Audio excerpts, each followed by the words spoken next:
mbir yu nekk ci biti yoo xam ne yaa leen man kon lépp ci ñii tànn ñoom rek ñoo koy def mu nekk loo xam ne aussi nañ ci bàyyi xel ndam amu ci gàcce amu ci ku ci dugg santal yàlla ku ci génn tamit xamal ne war ngaa génn parce que équipe football la da ngay dugal di remplacer di jël ci banc de touche bi di dugal di améliorer pour lan pour am victoire finale loolu mooy gouvernement kon boo ko tegee dafa am jamono bu ci nekk day laaj nga càmbar ko day laaj nga yeesal nit ñi day laaj nga jeqi ko kaw dir sax ceebu jën sax boo koy togg boo ko sóoree da nga koy jeqi soo ko jékkul day xëm day dar nga wàññi matt mi tuuti bàyyi mu baar ndax ceeb bi bañ a xëm bu metti waaye gouvernement bu yàgg mooy kaw dir bu xëm bu dar dafa am jamono bu ci nekk ci management des affaires publiques doo wowle doo dëgër bopp doo ne maa tey doon je m'en fous oto bu dawee daw bu yàgg day amortir dafa am lu ci nekk dafa am app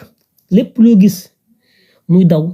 dafa am foofu bu fa toll riir ba day wàññeeku kooku dafa laaj nga defaraat huile bi kii defaraat oto bi pour oto bi gën a amaat doole gouvernement noonu la mel lépp équipe yëpp noonu lañ koy defee loolu mooy xam-xam loolu mooy xel loolu mooy indi performance donc bi ñu faloo mars 2024 le 3 avril ñu taxawal suñu gouvernement boobu ba léegi même gouvernement bi mooy ki nekk def na 16 xaw ma 17 mois li ci dox xam nañ ko li ci doxul xam nañ ko li ci baax xam nañ ko li ci yeex xam nañ ko premier ministre bi jiite gouvernement bi taxaw na à plusieurs fois di wane ne am na lu manqué am na lu bari moom ci boppam nga xam ne mooy jiite gouvernement bi ñaxtu na ci ay ñaxtu yu bari yoo xam ñun ñëpp dégg nañ ko kon dégg nga maam tungali du teew ñuy nataal moom mi chef de gouvernement bi bu ne am na lu doxul ñun ñii bu ñu ko waxee kon war ngeen ñoo gëm loolu bu amee nag bi mu defee signal boobu ñu ne kon war nañoo changer gouvernement war nañoo am ñu ñu génnee am ñu dugg parce que loolu tamit mooy tax li ñu bëgg ci tabax projet bi mën a àddu mën a sotti ndax dañoo rafet njort ñun ñëpp de kuñ fi tànn dañoo am njort bu rafet ci yow nag am na loo mën nga ko indi rafet njort la rek buñ la dugalee ñu dem ba dox ab diir gis ne am na loo mën ak loo mënul wala li nga mën dafa cëkk nañ la ñoddi ndànk ci njëkk ak teraanga sant la bàyyi la nga dem ñu jël keneen ku ñu njortaat ci moom dugal moom it bu deful ñu rocc ba keroog ñuy am li ñu bëgg ndax gouvernement noonu lay tëddee kon ñi ciy génn du gàcce ñi ciy dugg du ndam loolu na ko ñëpp xam chance la moo la kiy dugal et puis voilà c'est tout boobu ba léegi nag ñu doon sàkku ñu soppi gouvernement bi yëngal ko am ñu dugg am ñu génn waaye mu mel dafa xawoon a takk tëgga témbe ba xawoon na jaaxal ñu bare ci gouvernement bu yàggee nii soppi wuñu te war a taxaw war a am ay yu ñu teg yu bari yoo xam ne tamit ay programme la war a nekk ak résultat parce que tamit jongante day ñëw buñ la falee tamit xamal ne am na bis boo xam ne mën nañ laa folli te folli gi mi ngi aju ci loo fi def bañ la falee ba léegi ak loo fi deful kon buñ la falee dangaa am wareef wu toll ne nga fexe ba li ngay teg ak li ngay def mu nekk loo xam ne dana jur lu ne fàng loo xam ne bu bi su jongante ba jotee boo ñëwee taxaw ne ba ngeen ma falee lii ak lii laa fi def muy lu ñu tuddee réalisation ci tubaab kon li taxoon ñu bëgg gouvernement bi ñu yëngal ko mooy ñu fexe ba làbbaliwaat fas wi fexe ba dooleel leen fexe ba dugal ñoo xam ne ñu bees la fexe ba xalaat ak attente bi askan wi am ci gouvernement ba ñu yeesal ko ba dégg nga maam li ñu bëgg yëpp ñu mën ko am bokk na ci li tax ñu yaakaaroon ne gouvernement bi war nañ ko mën a yëngal am ñu dugg am ñu génn ñu renforcer ñi fi nekk ba résultat yi ñu bëgg ñu mën ko escompter alors justice bi ñu bari ñaxtu nañ ci justice bi ñu baree li fi xew ci justice bi ba président ci boppam taxaw na ne askan wi am nañu droit def pression ñaxtu pour justice am premier ministre wax ci justice président de la république wax ci justice ministre de la justice bi fi nekkoon Ousmane Diagne wax ci justice am lu mu ko layalee yeexaay bi askan wi génn di ñaxtu justice kon gis nañ ne 16 mois yi li ci gën a fës ci lu ñu jàpp ne doxul mooy justice te loolu askan wi nga xam ne turam lañ koy rendre justice bi ñoo ko wax premier ministre bi chef de gouvernement bi wax na ko président de la république bi ñu jiite moom ci boppam nangu na ko kon loolu moom werante du ci am ku ciy wax it xëy na da nga nekk kuluna wala nga nekk ci opposition bi di wujjee te amuloo programme nga ngoy ci loolu waaye ñi yor état bi ñoom ñëpp nangu nañ ne justice amoon na problème sooxe na kon loolu donc sax dafa jaroon ñu tas gouvernement bi wala ñu soppi ko justice bu doxul ci am réew musiba la dëgg rek a nax yàlla justice bu doxul ci am réew musiba la kon loolu donc jaroon na ñu tax ñu soppi gouvernement bi kon loolu benn la ci waaye question sécurité ak kaaraange ministère de l'intérieur tamit amoon na ay problème te loolu premier ministre wax na ko ci campagne yi ñu fi def yoo xam ne ay nitam ay ñoñam dal nañ ci seen kaw ci wàllu insécurité mu taxaw en tant que chef du gouvernement ñaxtu ko kon problème mu sécurité problème mu dégg nga maam karange problème mu lu lamboo ministère de l'intérieur tamit amoon nañ ci ay jafe-jafe loolu it askan wi gis nañ ko lu ci bare bare am na ci ndax man mii di wax ak yéen biñ ma porté plainte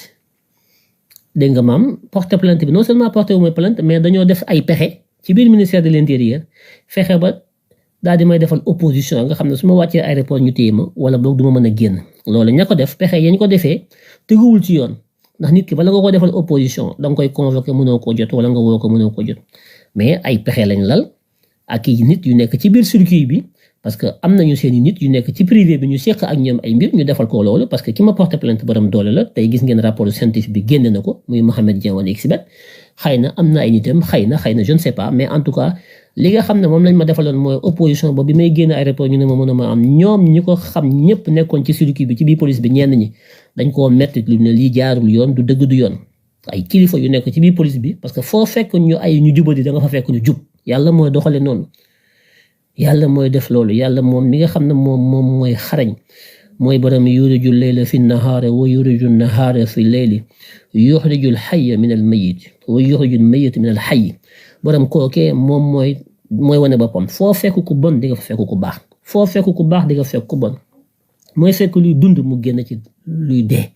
mooy fekk lu lëndëm mu génn ci leer moo tax boo demee police da nga fekk ay police yu baax da nga fekk ñu jubati boo demee ci magistrature bi kazaalika foo dem di nga fa fekk ku baax fekk ku bon loolu yàlla moo ko def ci doomu aadama yi ci xarañam moo tax bi ma demee police ñu ne ma am na ñu def ay pexe yu bon pour bañ nga jël avion bi ci biir police bi am na yeneen police yu taxaw ne lii jaaduwul heureusement derrière heureusement ndax bu ñëpp bonoon musibaam bu ñëpp baaxoon tamit xëy na dina am problème parce que voilà mais yàlla daal moo xam moom ci xarañteefam lu tax muy séddale noonu kon mu nekk loo xam ne lu jaaduwul la ministère de l'intérieur kon loolu it war nañ ko mën a gësam ko yëngal ko ba li nga xam ne moo ci doxul ñu mën ko joyanti yeneen ministères yi aussi am na ay ministères yu bari ministère de l'agriculture waroon nañ ko mën a yëngal parce que coow li bari na ba léegi ñu ngi télé yeeg rajo yi di wax mais résultat amagu ci agriculture moom amaguñ ci ndam budget bañ fay dugal ak wax jaak Mabouba Diagne yëpp amuñu benn ndam ñi ngi photo woo ko dem ko signé ay convention li Mabouba Diagne signé ci ay convention yi li mu wax ci ay wax ak li mu dugal ci ay vidéo lépp boo ko sëfoon gëléem attanu ko waaye feeñul fenn amul résultat l'agriculture c'est un échec ministre du commerce c'est pareil c'est un échec ah oui il y a pas de résultat soo amee résultat ngeen wax ma ko xaw ma ko man amul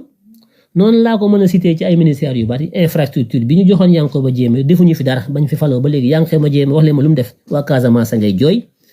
waa Bignona ngay jooy waa Kajoor ngay jooy tali yi amul benn tali bu ñu fi tabax amul defuñu fi dara te tabaxuñu tabay lañ fi fekkoon ne kus néew sax ñu xolli ko ay tali ki ay rang-rang yoo xam ne Macky Sall la ko fi xolli woon bàyyi ko fi ba ñëwee ba léegi dara doxul defuñu fi dara amaguñu bilan dañu waxante dëgg su ngeen ko xamee ngeen wax man xawma fi tali bu bees wala leen lu bees lu ñu fi def bañ toogee ba léegi 16 mois amul voilà loolu mooy li am ministère par ministère boo ci jël rek mën nga cee génne loo xam ne doxul ministère du tourisme bi ñu remplacé moom xam ngeen ministère du tourisme yéen xamu leen ko kii kan mooy ministre du tourisme ko kenn xamu ko bi ñu ko wàccee bëgg dem lañ koy soog a xam kenn xamu ko ministère de la santé c'est catastrophique la santé wér-gu-yaram paj mi ci réew mi yéen a ma gën a xam ne doxul amul coppite 16 mois bientôt 18 amul benn coppite bu ci am lii mooy li am on est sans ne quittez pas oui allô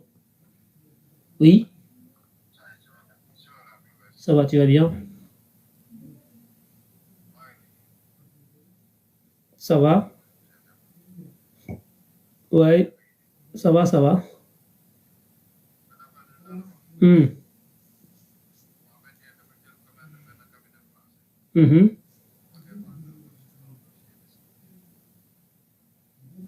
dossier Sénégal bi nu mu tudd doo ma bàyyi ma waaw vas-y hein Ouais. Mhm. Ah ouais. Ok. Léegi demandez que le nom, demandez que turu cabinet bi tout ça.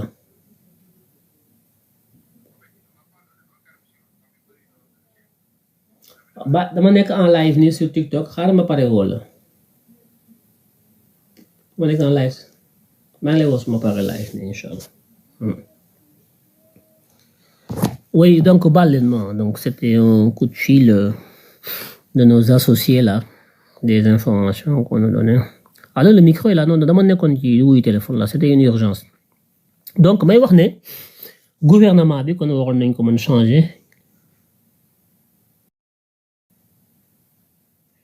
Donc il fallait que donc ñu mën a dégg nga maam changer gouvernement bi Balla Moussa Fofana gouvernement defu dara foofu y a rien dara amu fa yow donc voilà quoi mën nañ ci wax yu baree bari yoo xam ne donc changer nañ ko ministère bi ñu changer intérieur jox nañ ko Maître Bamba Cissé c'est une excellente décision c'est une très belle nomination ministère bi ñu jox Yacine Fall aussi maa ngi dégg ñu bari di ci wax Yacine Fall woy lu tax ñu koy jox justice patati patata parce que sénégalais yi dafa am loo xam ne dañ koy jaawale mooy dañu yaakaar ne justice juriste lañ ko war a jox économie économiste lañ ko war a jox santé kuy def santé lañ ko war a jox pêche nappkat lañ ko war a jox agriculture baykat lañ ko war a jox loolu ñu yéen di sénégalais yi koy xalaat da ngeen a juum ça ne se passe pas comme ça gouvernement ministère soxlawul ngay xam ci liñ lay jox soxlawul nga ciy nekk expert wala nga ciy jàng am ci ijaasa ñu jox le ministère des finances tu n'es pas obligé d'être un financier pour yor ministère des finances ñu jox le ministère de l'intérieur soxlawul nga nekk policier pour yor ministère de l'intérieur ministre des forces armées soxlawul nga nekk militaire pour yor ko il faut ngeen xam loolu ministre de la santé jox soxlawul ngay nekk docteur pour ñu la koy jox loolu erreur la yéen sénégalais yi dañ ko dugal ci seen bopp yi ba ngeen jàpp ne noonu lay demee c'est pas comme ça les postes de ministre les postes de premier ministre et de président de la République sont des fonctions administratives transversales soxlawoo pour nga nekk ministre de la santé soxlawoo nga xam santé soxlawul ngay nekk docteur il faut nga nekk un bon gestionnaire un bon manager public alors loolu nga soxla am réseau nekk un homme qui sait prendre de bonnes décisions parce que c'est pas le ministre en tant que tel mooy ren ministère bi parce que ministre bi day am après day am staff la fonction publique la haute fonction publique le secrétaire général du ministre son cabinet ses conseillers son DAGE ñooñu ñooy doxal ministère bi le ministre c'est un décisionnaire le ministre c'est quelqu'un qui fait de l'arbitrage le ministre c'est quelqu'un qui décide c'est un manager il est au top c'est un top manager loolu sénégalais yi bari xamuñu ko da ngay gis ñoo jox kenn benn ministère mu ne waa mais kii lu tax ñu koy jox justice parce que jàngul justice mais ministre de la justice soxlawul ngay xam justice ministre de la justice soxlawul ngay xam justice ministre de la santé soxlawul ngay nekk docteur médecin pour xam santé non la gestion de la politique sanitaire loolu management la loolu du xam-xamu technique du xam-xamu docteur loolu il faut que sénégalais yi xam ko n'a pas besoin de ça te loolu moo ñu tardeel Sénégal li taxoon suñu gouvernement bu njëkk bi am ay problème mooy dañoo jël intérieur jox ko gendarme jël armée jox ko militaire jël justice jox ko un magistrat mais day am problème du dox day am problème parce que loolu li muy jur mooy corporatisme bu fort boo jëlee un magistrat nga teg ko à la tête de la justice un magistrat de profession nga jox ko justice mais ñàkk nga justice bi parce que magistrat bi il est juge et partie en même temps il est ministre de la justice chef du parquet il est aussi magistrat membre du conseil supérieur de la magistrature membre de l'UMS le corporatisme du juridisme administratif c'est une double peine dafay feeñ ci dossier yi day feeñ ci diligence bi day feeñ ci enquête day feeñ ci lépp parce que le ministre de la justice au lieu que mu taxaw en tant que ministère public un ministre qui a une fonction administrative pour rendre une politique judiciaire définie par le chef de l'État des fois day am taxawaayu magistrat buy défendre ay collègues moo tax gis ngeen ko Ousmane Diagne mu ma taxaw ci assemblée bi wala mu taxaw fenn position Ousmane Diagne yëpp position magistrat la gën a jege que position ministre de la justice parce qu'il y a un conflit d'intérêt. C'est une erreur de casting dès le départ. soo jëlee médecin nga jox ko santé day créer corporatisme fort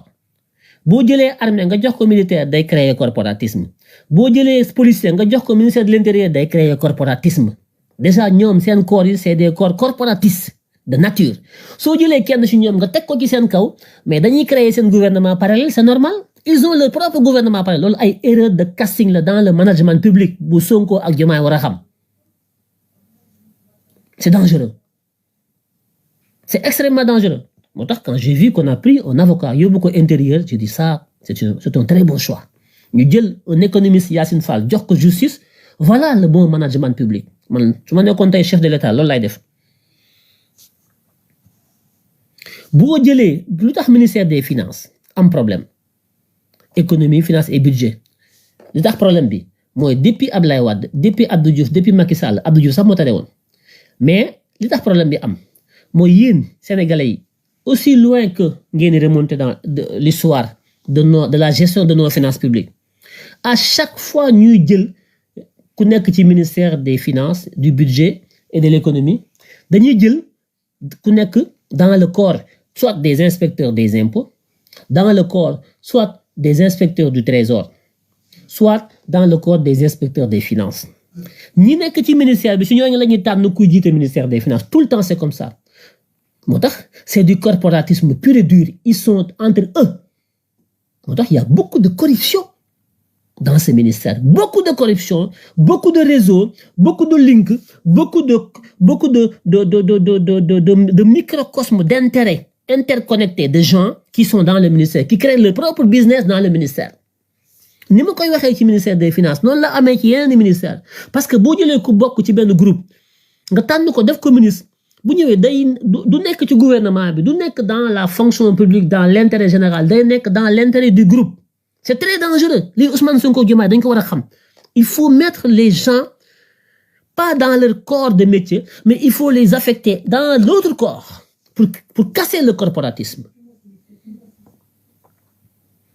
est-ce que li may wax leer na bon il y a beaucoup de français xaw ma ndax li may wax leer na ci ñenn ñi mais dama bëgg su may wax ñi comprendre corporatisme bu fort lay créer quand boo jëlee benn magistrat nommé ko ministre de la justice ça crée du corporatisme nga jël un inspecteur des finances ou du trésor ou des impôts nga nommé ko ministre des finances ça crée du corporatisme nga jël un médecin ou un pharmacien nga nommé ko ministre de la justice ministre de la santé ça crée du corporatisme oui c'est aussi simple que ça il faut qu'on évite cela moo tax je suis très content de voir un avocat Maître Bamba Cissé à l'intérieur ça va casser le corporatisme tu prends une Yacine Fall économiste nga yóbbu ko justice ça va casser le corporatisme parce que la dynamique est dans la confrontation des contraires mais quand tu mets les mêmes corps dans un même truc il n'y a pas de dynamisme ça devient statique là c'est des leçons de management hein? Des affaires publiques président Diomaye premier ministre Ousmane Sonko nañ ma déglu bu baax ci li ma leen di wax quand tu prends un homme un diplomate li may wax ni dama tudd ay ministères mais c'est pas spécifiquement à ces ministères là quand tu prends un diplomate comme c'est le cas actuellement ils ont pris le Niang là c'est un diplomate chevronné en retraite ñu jox ko affaires étrangères c'est bien il a de l'expérience dans le domaine mais ça va créer du corporatisme au niveau du ministère des Affaires étrangères parce que il est lui-même issu du milieu le corporatisme des diplomates va prévaloir sur l'intérêt général c'est aussi simple que ça. Alors que les fonctions de ministre sont des fonctions ce ne sont pas des fonctions de support. Ce sont des fonctions de décision. Ce sont des fonctions donc de top management. Les fonctions de top management, t'as pas besoin d'être un dieu sur terre, un expert dans ton domaine, dans tel ou tel domaine pour diriger un ministère. T'as pas besoin. Tu as juste besoin d'avoir les bagages qu'il faut. Il y a des bagages minimums que chaque manager doit avoir. Tu dois être capable de pouvoir lire et comprendre tes sujets. Tu dois pouvoir les résumer. Tu dois pouvoir lire un bilan, savoir ce que c'est qu'un bilan, un compte d'exploitation, un compte donc de résultats, un résultat net, les affectations, tout ce qui est amortissement. Tu dois être en mesure de comprendre ces paramètres-là. Ben, ñaareel bi, tu dois avoir une assise juridique pour connaître l'architecture juridique, connaître le droit administratif, connaître le code pénal, le code de procédure pénale, avoir le droit des contentieux, pouvoir donc contracter, la responsabilité, am des notions sur la constitution, sur les codes, yi nga xam ne ñoo la concerne yëpp nga am ci ay base transversale nga comprendre comment fonctionne la justice, xam ses responsabilités, nga mën a xam aussi comment l'administration fonctionne, le droit administratif, comment l'administration fonctionne, c'est quoi un décret, c'est quoi un arrêté, c'est quoi une circulaire, c'est quoi une note, tu vas connaître aussi comment l'État fonctionne, quels sont les rôles de chacun, les interconnexions, nga am ci une culture assise mais bu leer nañ, tu ne mélanges pas les gens, nga xam le rôle des institutions, de chaque institution, mais le rôle de l'interconnexion des institutions. La Cour suprême, c'est quoi? Le Conseil constitutionnel, c'est quoi son rôle? La Cour des comptes, c'est quoi? Les inspections au niveau des ministères, inspection des finances, l'IGAJ, inspection générale de l'administration judiciaire, au niveau de c'est quoi le rôle? Nga am une bonne culture de l'administration, mais bu taxaw. Nga am des notions en finance, des notions de budget, d'exécution budgétaire, d'élaboration budgétaire, les notions de comptabilité publique. Nga xam c'est quoi le trésor public? Xam yooyu yëpp li ma lay wax nii yëpp ministre bi daf ko war a xam. Tu vois, am des notions de management, de comment recruter des personnes ressources de qualité, comment un ministre il doit choisir ses collaborateurs, mu xam les skills yi mu war a am, xam les notions de compétences, de performance, de gestion, axé sur les résultats. Yooyu yëpp moom ministre bi mu xam ko. nga xam ne buy tànn ñi muy tànn ses collaborateurs yi nga xam ne ñoo koy élaborer donc les projets ñoo koy defal lépp nga xam ne moom on lui met. D'ailleurs les ministres le travail des ministres c'est quoi? C'est signer des paraphores. Quand on signe, ça dit qu'on décide. Quand on décide, ça dit qu'on fait des arbitrages. Le ministre il passe son temps à signer, à assister des rencontres, conseil des ministres, signer. Le travail des ministres c'est signer. Qui prépare ce qui signe, ce sont ses collaborateurs. Le secrétaire général du ministre, son directeur de cabinet, le DAGE, les conseillers techniques sur différents trucs. C'est ça le ministère. T'as pas besoin d'être un juriste pour être ministre de la Justice. T'as pas besoin d'être un commissaire de police pour diriger le ministre de l'Intérieur. Mais il faut bien savoir s'entourer, avoir donc des équipes bien choisies, performantes, capables de te préparer le travail pour que toi, tu puisses aussi comprendre et dérouler. Voilà la fonction d'un ministre. C'est ce que beaucoup ne savent pas. C'est ce que beaucoup ne savent pas. Mais donc, Yassine Fall, en tant que ministre des Affaires étrangères, va gérer la justice parce que Yassine Fall n'a pas besoin d'être un magistrat pour gérer la justice. Yassine Fall va gérer l'administration judiciaire. L'administration judiciaire, ce n'est pas la juridiction. Une juridiction, c'est un parquet. Yassine Fall ne peut pas être président de la Cour suprême. Yassine Fall ne peut pas être président de cour d'appel. Yassine Fall ne peut pas être peut-être président de... Ça, c'est technique. Ça, il faut des magistrats. Mais administrer l'administration judiciaire, Yassine Fall doit en être capable. Donc, il ne faut pas qu'on confonde les choses. OK? Yassine Fall est bien à sa place. Si elle est bien entourée avec une équipe bien faite, Yassine Fall peut faire mieux que même Ousmane Diagne qui était magistrat. Parce que Yassine Fall n'est pas un magistrat, elle n'est pas à l'UMS, elle n'est pas liée au juge avec qui elle est censée travailler. Donc elle a ce qu'on appelle ce détachement, elle n'est pas parmi eux. Donc elle est beaucoup plus libre pour agir que Ousmane Diagne qui était vu comme un des leurs en tant que magistrat. Attention.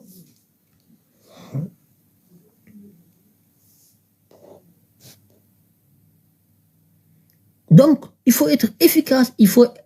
être un ministre, c'est avoir des capacités transversales. Un ministre doit être quelqu'un qui doit aussi bien être capable de parler anglais,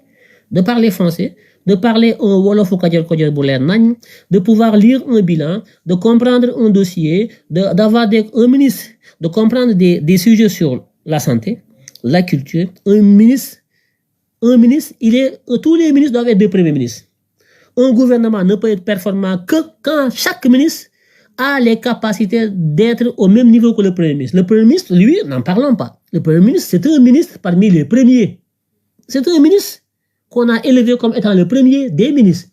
Donc, la capacité de Ousmane Sonko de comprendre tous les dossiers doit être exigée à tous les ministres. Parce que les ministres travaillent entre eux. Donc, il faut donc des compétences et des connaissances transversales. Transversales.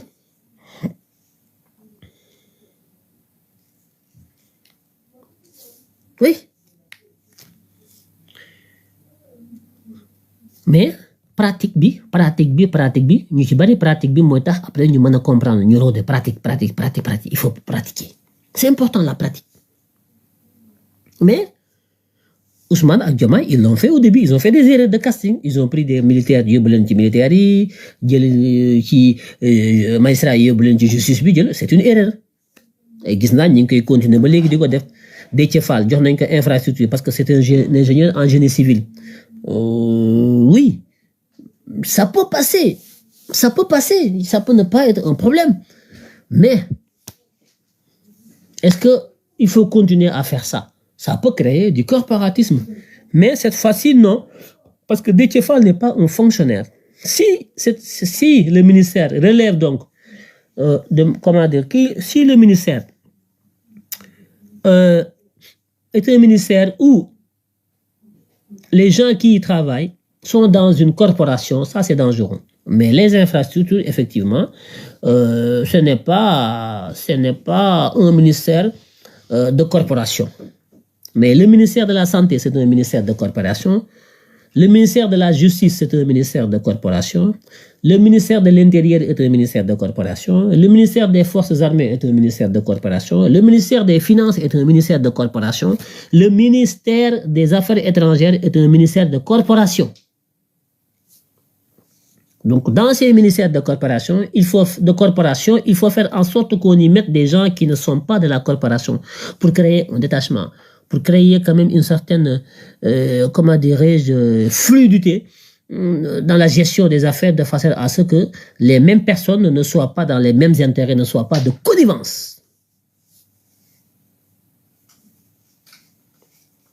Ou pas. Donc, l'ILEP, pour justifier que Yacine Fall, ministre de la Justice, est bien à sa place. Si elle sait gérer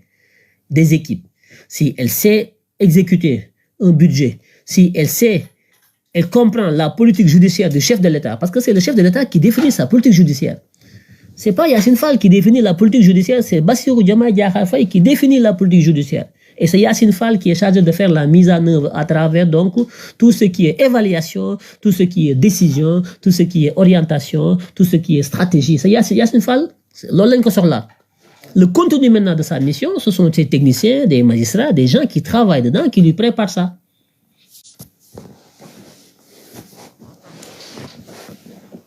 Donc,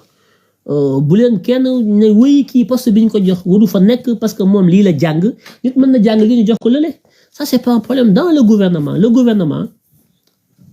gouvernement c'est une équipe de football. Des fois nga jël milieu de terrain bi yóbbu ko ci ailier bi da ngay gis ay joueurs yoo xam ne dañuy polyvalent dañuy mën a nekk fépp. Léeg-léeg sax gis gardien de but boo xam ne mën na dem défense. Un gouvernement c'est comme ça. 9 bi mën na jouer rôle 10. Milieu de terrain bi léeg-léeg day jouer ci axe bi léeg-léeg day jouer demi terrain léeg-léeg mu nekk ailier léeg-léeg nga permuter leen nga ne kii kaay fii kii damal fële man ba may football damaa jekki-jekki parce que man ba may football 9 laa woon léeg-léeg ma jouer 10 dama daan samp di dugal léeg-léeg su bal bi ñëwul man su ma samp gisuma dara sama 10 indi lu ma bal bi ma indi 10 bi ne ko kaay taxaw fii xaar ma dem lijjanti ko dem jëli bal bi indi dugal di ko jox muy dugal di ko jox muy dugal ne man 9 de terrain laa woon mais dama daan jouer 10 ñi ma xam nañ ma donc da ngay polyvalent. Au gouvernement aussi c'est pareil.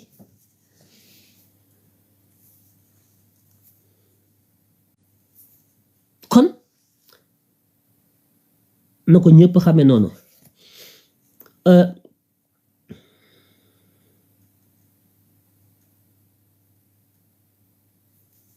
ñen dégg nee na Aken Junior nee na da ngay seet lii ci imam passe partout la waaw gis nga fi ma génn tey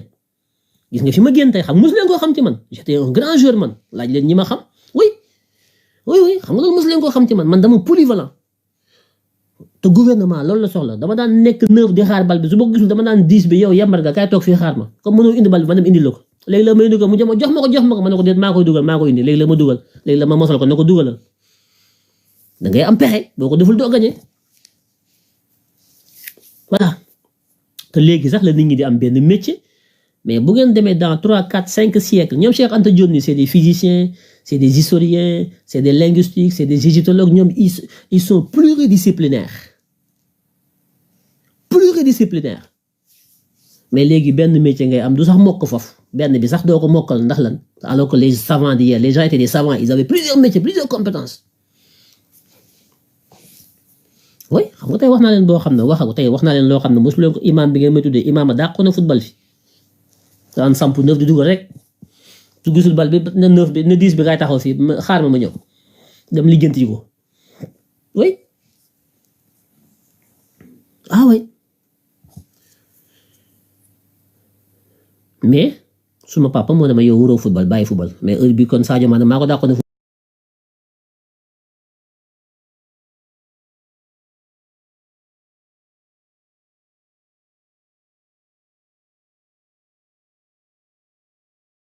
sa turandoo dañ ko rey Karbala dagg bopp bi kon ay Yacine Fall yi ñuy wax ak yooyu yëpp c'est pas important di profiter donc ci live bi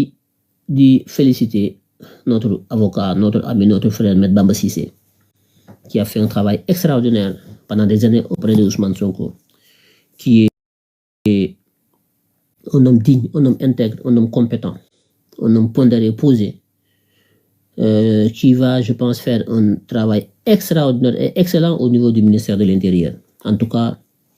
he's the right man in the right place. Voilà, ça moom y a rien à dire. Après bon, gis naa ñuy wax les Maïmouna Ndour Faye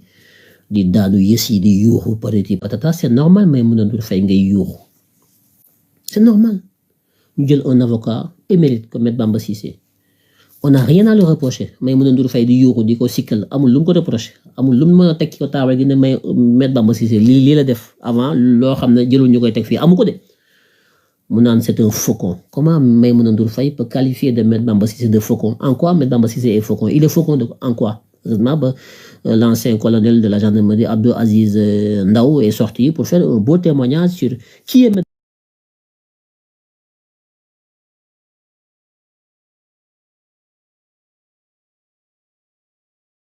Bamba Cissé qu'il avait défendu au moment où lui, le colonel Abdou Aziz Ndaw, le colonel Diak, le colonel Sarr, Cheikh Sarr, toute cette mafia de général Aziz Ndaw a décrit dans son livre. Bon, là, j'invente rien, j'accuse personne, mais c'est Abdou Aziz Ndaw qui l'a dit. À l'époque, les gens rasaient les murs et personne n'osait défendre Abdou Aziz Ndaw. C'est Maître Bamba Cissé, jeune avocat, talentueux, courageux, éthique, qui a pris le dossier. Heureusement que voilà, boo defee lu baax yàlla da fay fayal. Maïmouna Ndour Faye mi nga xam ne nekkul ci lu jub du jubal du jubbanti foo ko fekk mi ngi ci ay lu lëndëm gis nga ni mu tiitee jóg yuuxu yi yàq Maître Bamba Cissé di ko taxé de faucon. Vous vous rendez compte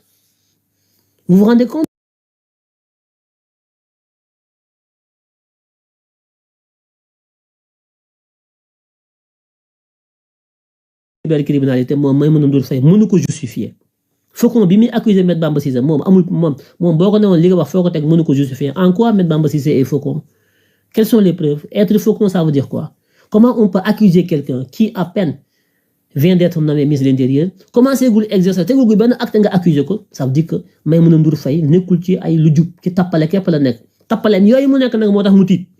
mais tappaleem yooyu yëpp nañ ko teg ci ko taabal ji ba Sénégal yëpp xam ko parce que Maître Bamba Cissé dafa ñëw pour jubal jubbanti te comme ñoom jubaluñu jubbanti ko wuñu ci tappale ki ay mafia ki la ñuy def d'ailleurs téléem boobu moom Maïmouna Ndour Faye 7TV naka la ko amee moomul télé bi Maïmouna Ndour Faye moomul 7TV télé benn ñebbe ci cin la ku ngeen xam ki télé bi à part moom ku ngeen xam ki télé 7TV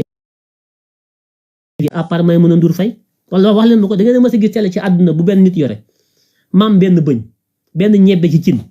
muy taxaw naan Maître Bamba Cissé est un faucon Maïmouna Ndour Faye bu 7TV télé boobu moom a kan a fa nekk le DG de la douane du port Waly Diouf Bodian mon frère mon cher ami maa ngi lay ñaan nga wax ma la nga hérité port ci ay convention média port autonome de Dakar convention yi mu doon defal Maïmouna Ndour Faye avant ngay ñëw ci Mountaga Sy dinaa la woo nga wax ma ko ma xam ko parce que nous sommes des citoyens, nous avons droit à l'information. Une nouvelle loi vient d'être votée par le président Bassirou Diomaye Faye à l'Assemblée, accès à l'information. Nous avons le droit de savoir quelles sont les conventions yi port autonome doon signal Maïmouna Ndour Faye Mountaga Sy loolu Waly Diouf Bodian kooku c'est un droit sama frère nga may dama la koy demander en tant que citoyen bu am droit accéder à l'information pour ñu xam parce que Maïmouna Ndour Faye je mènerai des enquêtes sur elle parce que dafa commencé ëppal mi ngi woon ci dossier 1xBet bi ak Mohamed Dieng nekk ci dossier rapport scientifique bi nga xam ne dafa accablé Mohamed Dieng mu jóg ne da koy défendre dem ba Dubaï ànd ak sexe iri sexe ñu dem taxaw di wax yu kenn Maïmouna Ndour Faye moom mooy taxémètre Bamba Cissé nouveau ministre de l'Intérieur de Faucon. On va fouiller maintenant Maïmouna Ndour Faye et tu vas voir que quand on va fouiller on va trouver on va fouiller da nga bëgg wax yow yaay accusé waate on va savoir yow lan moo nekk ci sa biir tubay daañu yëngal sa tubay xool ba xam loo sol yaa ko woote nag amul yuuxu amul daw yaa ko woote yaa fi nekk di qualifier nit ñi di Faucon di leen accuser gratuitement bon daañu yëngal nag sa tubay bi ngay sàmm tubay jooju ngay sol xam da ngay waddu xam da ngay sol tubay daañu ko yëngal xool ba xam lu nekk ci biir incha allah loolu su ma la ko waxee gëm ma xam nga man xeexu njaago laay xeex su ma la songee du ma la baax comme léegi yaag Mohamed Dieng yéen a ànd moom ngay gérer yaa de communication t'inquiète Waly Diouf Bodian yow dinaa la seet si en tant que frère nga yëngalal ma convention ya fa am la fa génn yëpp Mountaga Sy jox ko nga wax ma ko ma xam ko parce que askan dañoo war a xam parce que suñu xaalis la duma ko may dara moom Maïmouna Ndour Faye tu te rends compte un jeune ministre Maître Bamba Cissé intégrité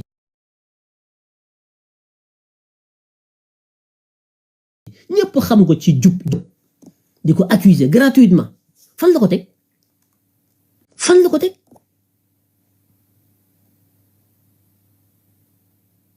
fan la ko teg léegi nag ubbi naa dossier bu bees dossier Maïmouna Ndour Faye ubbi woon naa dossier sexe iri sec gis nga ñu ànd ñoom ñaar je vais ouvrir un dossier d'enquête sur Maïmouna Ndour Faye man maa leen ko wax parce que li mu wax Maître Bamba Cissé daf ma metti daf ma naqari c'est une accusation gratuite nommer nit loolu c'est un crime ñu nommer ko ministre de l'Intérieur c'est un crime être ministre dans ce pays maintenant c'est un crime être un avocat de Ousmane Sonko c'est un crime mais Maître Bamba Cissé a été avocat de plusieurs personnes Abdou Aziz Ndaw colonel de la gendarmerie Maître Bamba Cissé a été son avocat wala boo nekkee avocat Ousmane Sonko amuloo droit yow nekk ministre mais dans quel pays nous sommes dans quel pays Maître Ousmane Ngom a été avocat de Abdoulaye Wade non dans l'opposition bi Abdoulaye Wade faloo jëlul Maître Ousmane Ngom def ko ministre de l'Intérieur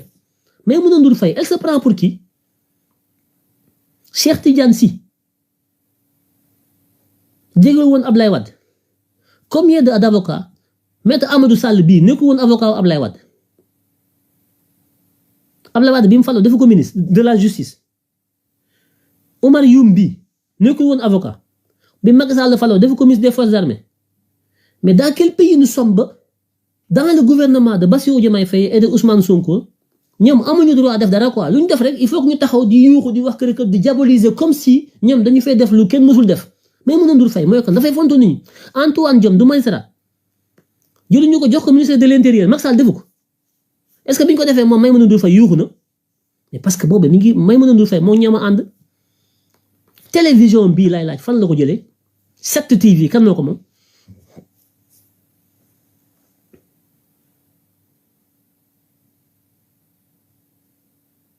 ku moom 7TV lay laaj xamu leen ko télé bi mu toog moom di ci encaissé bu baax a baax di ci dund télé boobu ñi moom télévision bi laay wax d'ailleurs ñi ngi contentieux ñi moom télé bi ñi ngi bëgg a nangu télé bi parce que moom moomu télé bi usurpatrice bu mag la day usurper moom dafa am lu mu war a liggéenti te loolu dinañ ko liggéenti télé bi 7TV dinañ ko liggéenti xam ñu ko moom xam droit yi xam li ki nekk yëpp on va régler ça comme ça mu dem kër gam daan mbindaanoo dafa bind bool mu dem mbindaanoo dellu ci mbindaan mi piqûre yi muy piqûre pour xees mu bàyyi piqûre bi comme day liggéenti léegi nee na Maître Bamba Cissé faucon la Maître Bamba Cissé dina ko wan ndax faucon wala du faucon 7TV laa wax kan moo ko moom xamu leen ko moom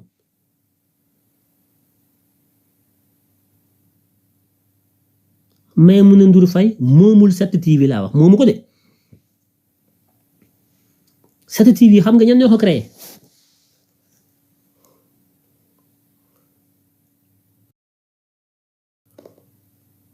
ah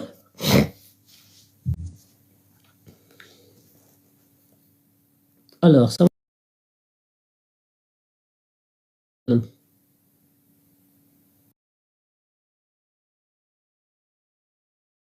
wala lan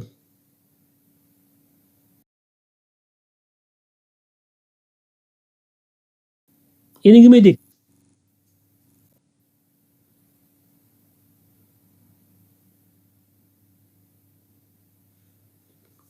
allo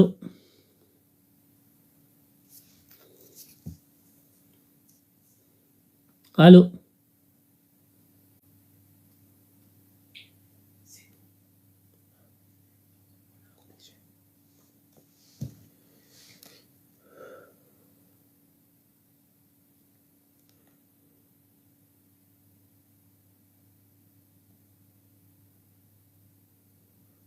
allo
est-ce que yéen a ngi may dégg yéen a ngi may dégg ah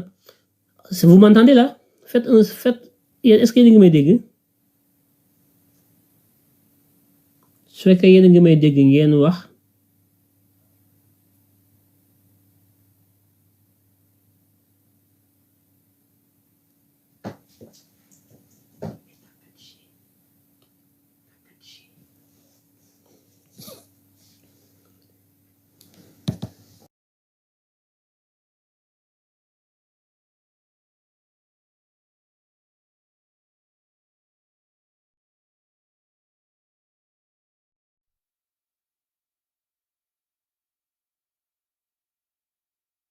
alors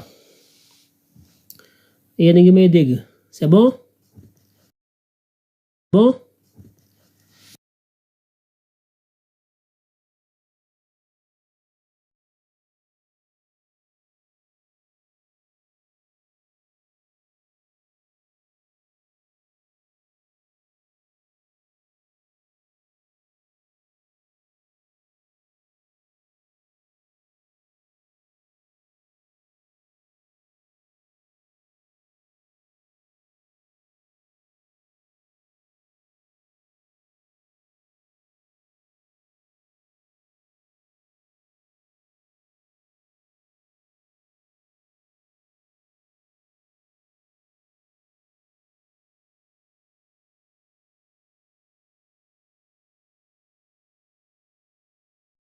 moo koy sol ku bu dàll bi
amboo ministère de l'intérieur tamit amoon nañ ci ay jafe-jafe loolu it askan wi gis nañ ko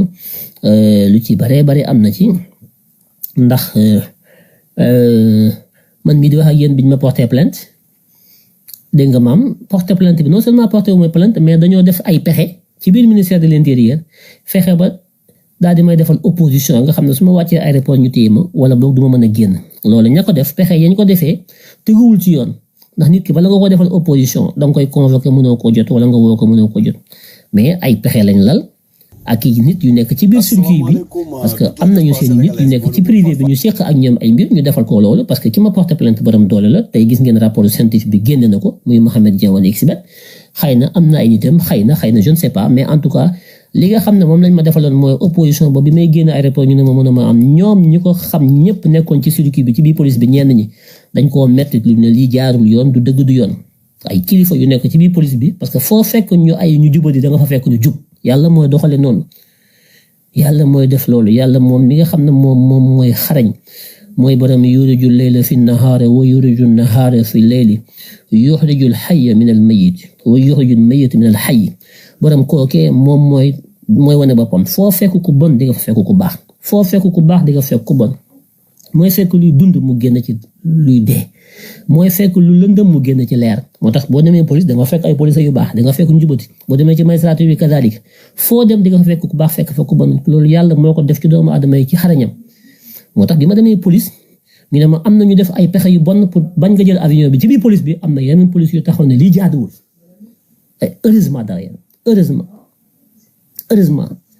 ndax bu ñëpp bonoon musibaam bu ñëpp baaxoon tamit xëy na dina am problème parce que voilà mais yàlla daal moo xam moom ci xarañteefam lu tax muy séddale noonu kon mu nekk loo xam ne lu jaaduwul la ministère de l'intérieur kon loolu it war nañ ko mën a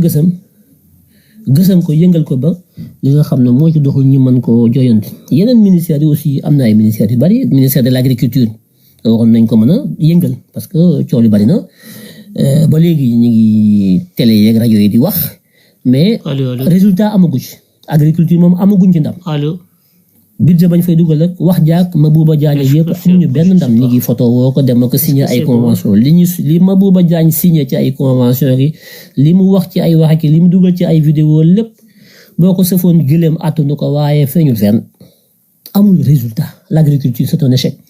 ministre du commerce c'est pareil c'est un échec bon voilà oui, il y a pas de résultat oui, je vois que c'est bon voilà c'est bien où est-ce qu'on en était encore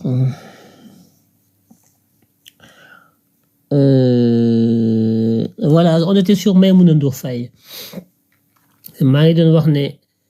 7TV chaîne boobu mu yore 7TV boobu moom fan la ko jëlee fan la jëlee 7TV ah xam ngeen fan la 7TV xam ngeen chaîne bi fu mu jógee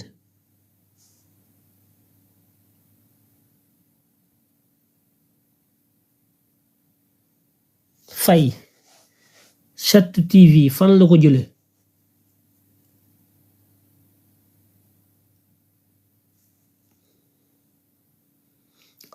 Mame Mbaye Niang Prodac waaw d'accord ok Mame Mbaye Niang Prodac ok et qui d'autre Mame Mbaye Niang Prodac ça me dit quelque chose 7TV Mame Mbaye Niang Prodac Mame Mbaye Niang contre Ousmane Sonko Prodac ak 7TV d'accord ok 7TV ay fréquence su télé ak rajo la woon yoo xam ne Macky Sall moo ko joxoon wala boog bu dul Macky Sall di Ablaye Wade ñoo ko joxoon benn doomu Ousmane Masseck Ndiaye ci gouvernement wu Ablaye Wade benn doomam moom lañ joxoon fréquence yu télé yi ak rajo yi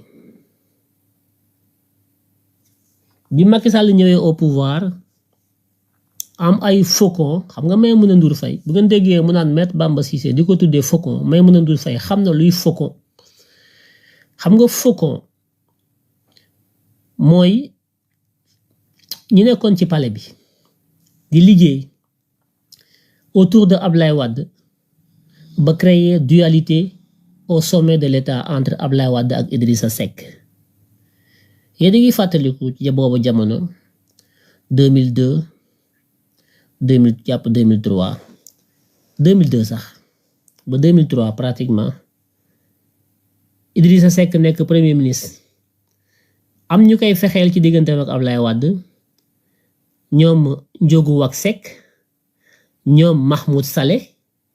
ñoom ñoo doon théoriser la dualité au sommet de l'État daan wax di ko jàllale la dualité au sommet de l'État entre Ablaye Wade ak Idrissa Seck wax ci lu bari jaxase leen dugg seen diggante naan le coup d'état rampant ba yàgg ñu ne le coup d'état debout ba yàgg ñu ne le coup d'état imminent. Karim Wade, conseil spécial de son père, proche de Macky Sall, ministre, ñu nekk benn ñoom ñaar Macky Sall doon topp ci ginnaaw Karim Wade, Karim nekk patron. ñuy xeex Idrissa Seck, Farba Senghor, Karim Wade, Macky Sall, Ndiogou Wack Seck bi yoroon tama yeeg sabar yi il est midi. Mahmoud Saleh ñuy théoriser la dualité au sommet de l'État ñooñu ñoo nekkoon ay faucons. Faucon day am ambition présidentielle. Faucon day nekk autour du président pour fexe ba président bi daanu ñu jël pouvoir bi jox ko ñeneen. Est-ce que maître Bamba Cissé loolu fonction am la est-ce que maître Bamba Cissé mas na liggéey lu mel noonu pourquoi may mën a dul fay di ko tuddee faucon ñooñu ñooy ay faucons. Mahmoud Saleh boobu moo nekkoon parrain wu Mame Mbaye Niang que je connais très bien Mame Mbaye Niang xam naa ko bu baax xam na ne xam naa ko foofu lay yem. Farba Ngom Farba Senghor Karim Wade Macky Sall xam nañ bu baax li ñu seq ñoom je les connais très bien. Maïmouna Ndour Faye mi yàgg nekk ci seen biir taat yi xam leen moo tax mu xam lan mooy moo faucon ndax yàgg nekk ci seen biir tuba yi moo tax mu xam la moo faucon moo tax Bamba Cissé ñëw mu ne ko faucon nga parce que dafa yàgg dugg ci tuba yi faucon yi moom Maïmouna Ndour Faye di xam la ñuy wax ak la ñuy complot moo tax moom ci complot rek lay dox moom Maïmouna Ndour Faye. ñu dàq Idrissa Seck jël Macky Sall teg ko premier ministre Karim Wade moo ko proposé Abdoulaye Wade def ko premier ministre ñuy déroulé ba niñ taxalikoo en 2008 coow la am seen biir parce que boo tappalee ba dàq nit ngeen falu yéen ñi falu woon da ngeen di tappale ba xuloo le partage du butin Idrissa Seck je le cite bu leen fàtte quand des voyous sont ensemble pour faire une casse ils sont unis mais bu ñu cassé coffre yi ba jël le butin génn daw ba rëcc ils se disputent ils se crêpent les chignons au moment du partage du butin loolu moo dal Karim Wade Ablaye Wade ak Macky Sall ba ñu kase Idrissa Seck après dañoo xuloo seen biir ba duuloo Macky génn dem créer partem 2012 mu falu Mahmoud Saleh ñëw ñoom Mame Mbaye Niang ñëw ñi nekkoon faucon fa la ñëw dugg ci gouvernement bi wër Macky Sall il leur fallait nag des médias pour ñu def seen politique taxawal seen ay propagande parce que Ndiogou Wack Seck léegi def nañ ko PCA wu RTS. Il faut ñu leen rappeler histoire ngeen di xam li xew moo faucon boobu Maïmouna Ndour Faye génn teg ko ci deru Bamba Cissé bi daf ma metti te dina ko coûter cher à moins que mu excusez wu mais ça va lui coûter excessivement cher. ñu ne léegi dañoo soxla télé ñoom les faucons autour de Macky Sall élu président en 2012 Mahmoud Saleh Mame Mbaye Niang ñu toog ñu ne il faut ñu am télé pour def suñu tappale il faut ñu am ñu ci jàppale ay fenkat yoo xam ne bu ñu sàcc yàlla lu bi ñoo ñu jàppale. ñu ne léegi chaîne bi nga xam ne doomu Ousmane Masseck Ndiaye Papi Ndiaye di doom ci Ousmane Masseck Ndiaye ndax Ousmane Masseck Ndiaye moo may Marième Faye Sall Macky Sall ay copains la ñu woon moo tax bi Ousmane Masseck Ndiaye génnee àdduna Macky Sall ko dëj ak Marième Faye Sall ñu jël doomi Ousmane Masseck Ndiaye doomoo leen daf leen ñu nekk seeni doom comme Papi amoon na antenne télévision yooyu ay fréquence ñu jël ko woo ay homme d'affaires régime Macky Sall ay bandits ay homme d'affaires ku ci mel ne Tahirou Sarr bii mu contribuer ku ci mel ni ki nga xam ne mooy Absa gis nga Oumou Kalsoum bii ngeen di coow Oumou Kalsoum di sëru Absa Faye Oumou Kalsoum bii àndoon ak Absa Faye dem Touba ba coow li bari Oumou Kalsoum jabaru Omar Youm avant Omar Youm di ko tukk avant Omar Youm di ko takk laaj leen ko kan moo nekkoon jëkkëram kan moo nekkoon jëkkëru Umu Kalsum avant Omar Youm di ko takk xam ngeen ko kan moo ko xam ci yéen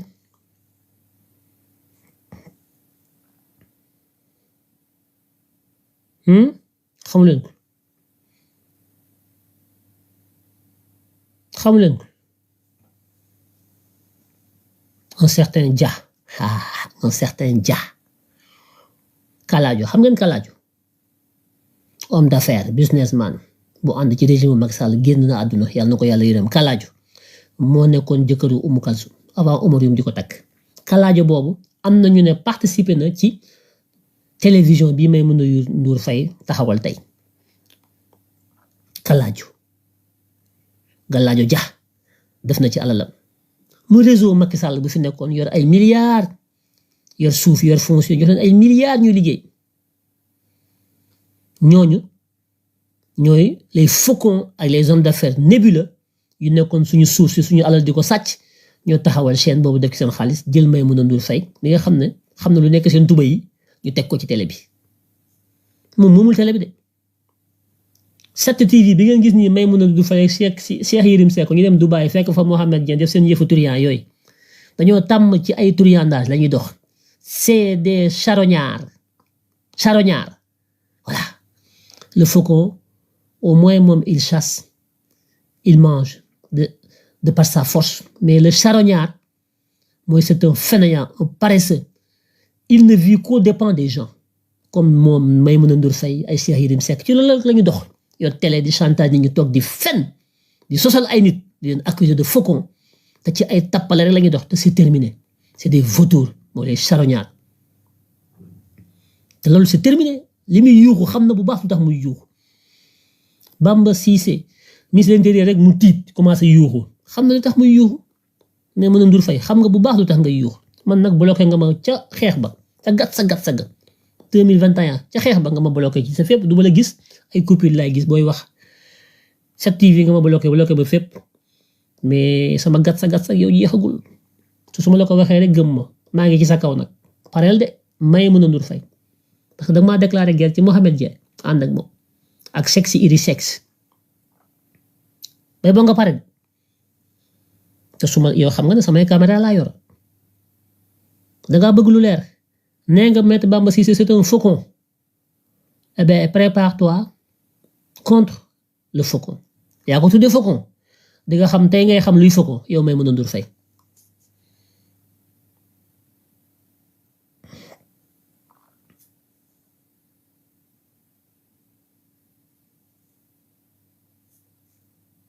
kon télé bii mu yore moom muumu ko ay nit ñoo ko moom nekk ci ginnaaw mu amel leen ay frais ay redevance yu mu leen di fayu leen ko ay xaalis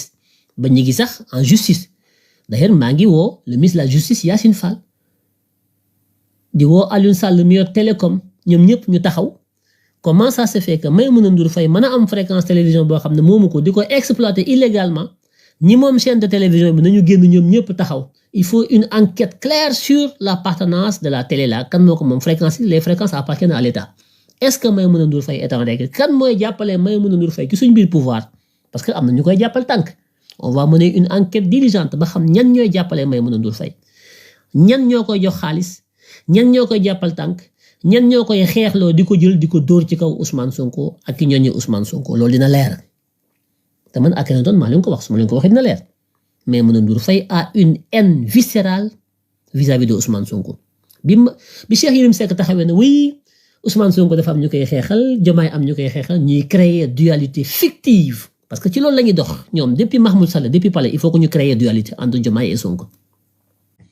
mais Cheikh Yérim Seck ne oui Mollah Morgun su waxee Diomaye lay waxal Akhenaton su waxee Sonko lay waxal ba yàgg mu ne waaw am na ñoo xam ne sa camp bi dañuy saaga camp bi dégg ngeen li ko Maimouna Ndour Faye tontu daf na ko déedéet camp wu Sonko ñooy saaga camp wu Diomaye mais camp wu Diomaye saaga wuñu Maimouna Ndour Faye wax loolu de xoolal ma sémantique yooyu ñuy dugal xoolal rambaaj ak fen ak tappale yooyu ñuy dugal yoo xam ne dara du ci dëgg te lépp ci xaalis lañ ko teg xaalis duñu wax mukk loo xam ne amuñu ci intérêt coffre am boobu il a un coffre dans ses bureaux moom Maimouna Ndour Faye xaalis bu mu fa dugal di ko génne di ko jox ay journalistes di leen ko tasaare pour ñu génn défendre Mohamed Dieng xaalis boobu sentif dina la laaj foo ko jëlee te damay laaj pendant qu'on y est Maïmouna Ndour Faye dama lay laaj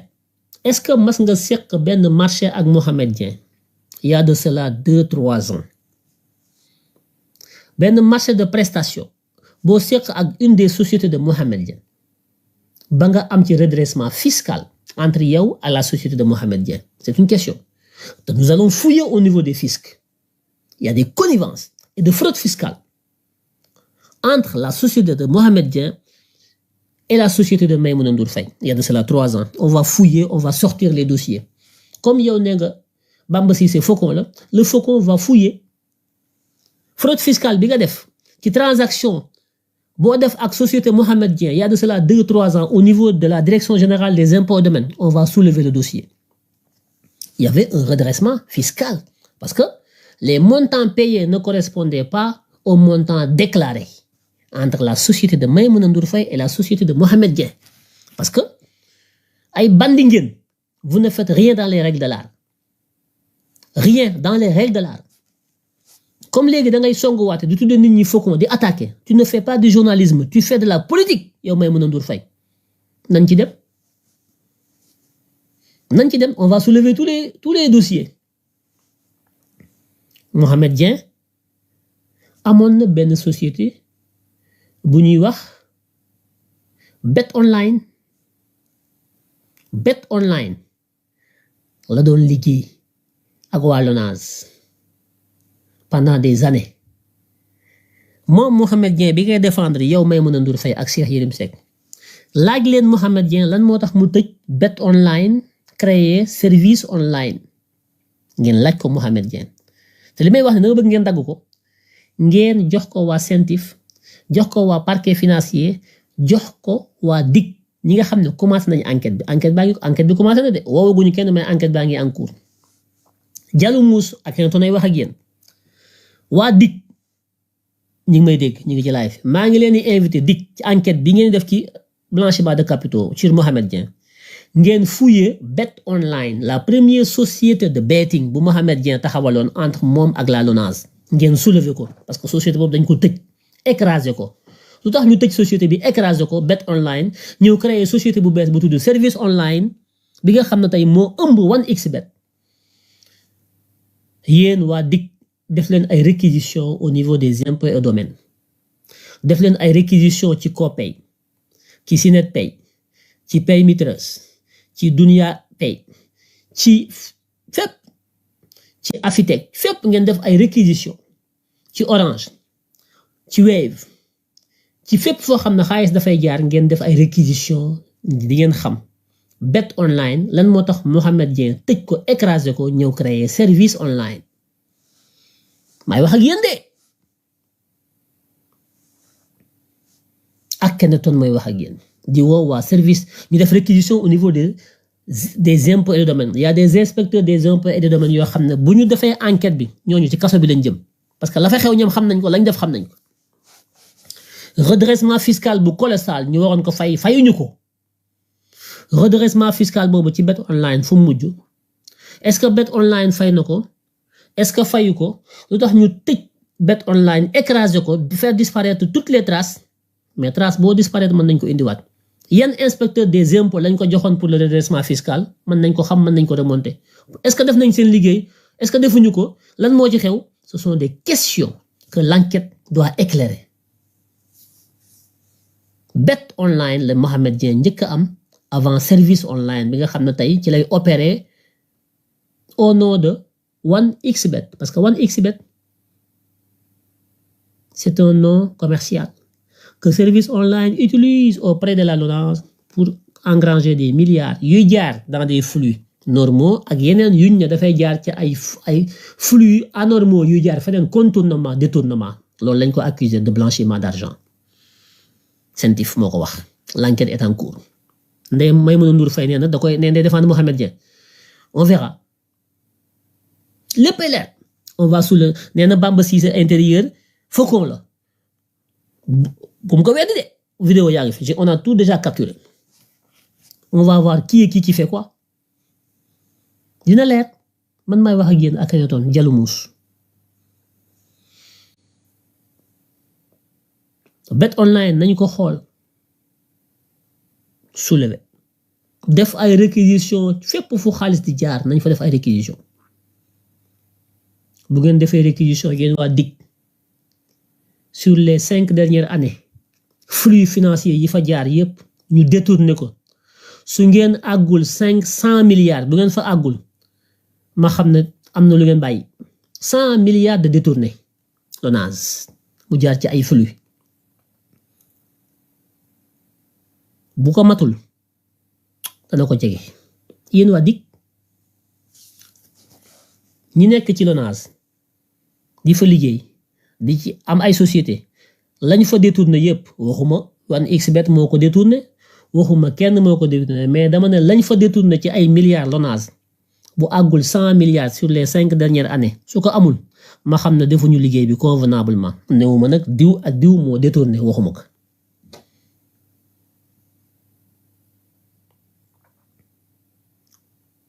dana ko sax ëpp sur les bu ñu ko jëlee sur les 5 ans dina ko ëpp li may wax c'est sur les 3 ans 4 ans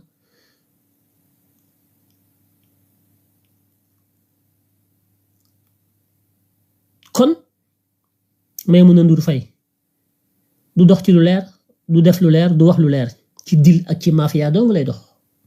moo tax barki démb mu taal teleem boobu yóbbu ko ba Dubaï tem toog ak Cheikh Yérim Seck ñaan da nga am fu ngi nekk ba léegi wax leen fu mu nekk de moom mi naan met Bamba Cissé faucon la moom mi taal teleem bi teg ci Cheikh Yérim Seck ñuy fen seeni fen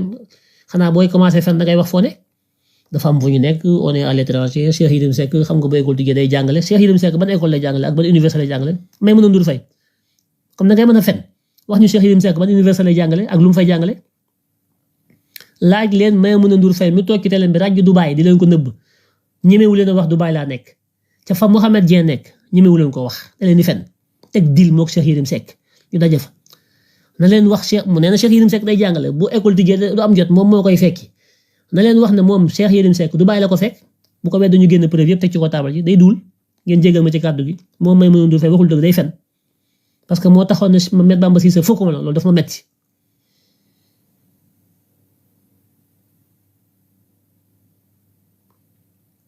waaw na ko wax na am courage am honnêteté intellectuelle mais elle n'a jamais été honnête fii lañ ko agressé fii ci biir xeex bi mu bëgg a wan ne ñun ñoo ko agressé fu agression boobu mujj biñ ko fi jabee paaka ci loxo muy nàcc ñu bëgg a orienté débat bi les patriotes ñoom ñooy xeex ñoo agressif kan moo ko agressé woon Maïmouna Ndour Faye na génn wax sénégalais kan moo ko agressé woon enquête boobu anamu le faucon va fouiller l'enquête met Bamba Cissé te du mooy ministre de l'intérieur dossier boobu nañ ko tegaat ci ko taabal ji ba xam nu mu demee les sénégalais doivent savoir paaka mburu bi la jamono ba ngay nàcc di ngay yuuxoo ko di wuti au secours ñi la jam ak ki leen yónni bu enquête bi génnee da nga wax lan nga seq ak jëkkëru kooku ba jabar ji yónni ay nit ba ñu jam la nee nga ay faucon lañu met Bamba Cissé ku ko laal ma nga ne faucon la daañ la wan na ay faucon lañu jëkkëru jàmbur jooju la nga seq ak moom ba jabaram ut ay nit ñooñu ñëw agressé la nga bëgg koo takkal ay patriote ndax booba ñu ngi xeex dossier bi lañuy génn teg ci ko taabal ji lu tax lan moo tax enquête boobu doxul ana enquête ba defoon na plainte la wax fu dossier ba yam na ma Waly Diouf Bodian fuyeel convention yi mu am port autonome de Dakar ndax convention yooyu ak agression bi dañoo am link ñun dañuy xam ne pat waaye boo ñu ruuxee da nga xam ne ruux nga siiru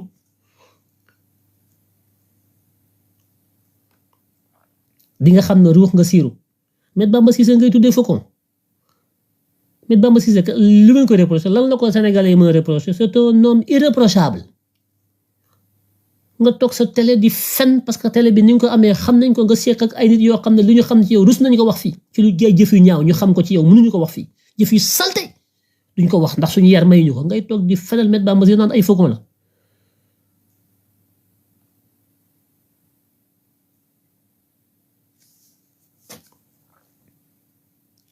dina leer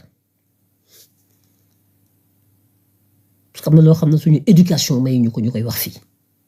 mais nag dossier bi dinañ ko yëngal de teg ko ci ko taabal yi Sénégal yépp xam li xew comme waxay indi wax ñi war a wax waxu ñi wër ta wax ñooy wax ndax xaalis dina leer. On ne lâchera rien et on va se battre. man nga régime bu ñëw nga jéem a ànd ak ñoom ci ay tappale ci ay fen ci ay teg dil ndax xaalis cupidité ci jigéen nga ànd ak sa càmmiñ sexe unisexe nga naan professeur la. Tu vas nous dire où et dans quelle université sexe unisexe donne des cours et quels sont les cours qu'ils donnent en sexologie ou en violologie ou je sais pas quoi ils donnent des cours en viol ou quoi siif di ko ñu ko wax. parce que respecté wu leen seen bopp te respecté wu leen sénégalais yi ngeen di taal seen télé yi ñëw di leen déglu amu leen respect aucune dignité toog di fen di teg ay dil di teg ay complot di wax ak sénégalais yi les yeux dans les yeux comme vous nous manquez de respect eh bien vous avez ôté le respect qu'on vous doit on ne vous respecte pas parce que vous ne nous respectez pas parce que da ngeen ñuy manipuler di fen ki suñu kaw. Cheikh Yérim Seck day jàngale ban université lay jàngale à Dubaï ban université wax ko. mais mën a Ndour Faye laay wax ban université Cheikh Yérim Seck di jàngale ba amul jot ba nga ko koy fekki pour ngeen taal seen télé di fen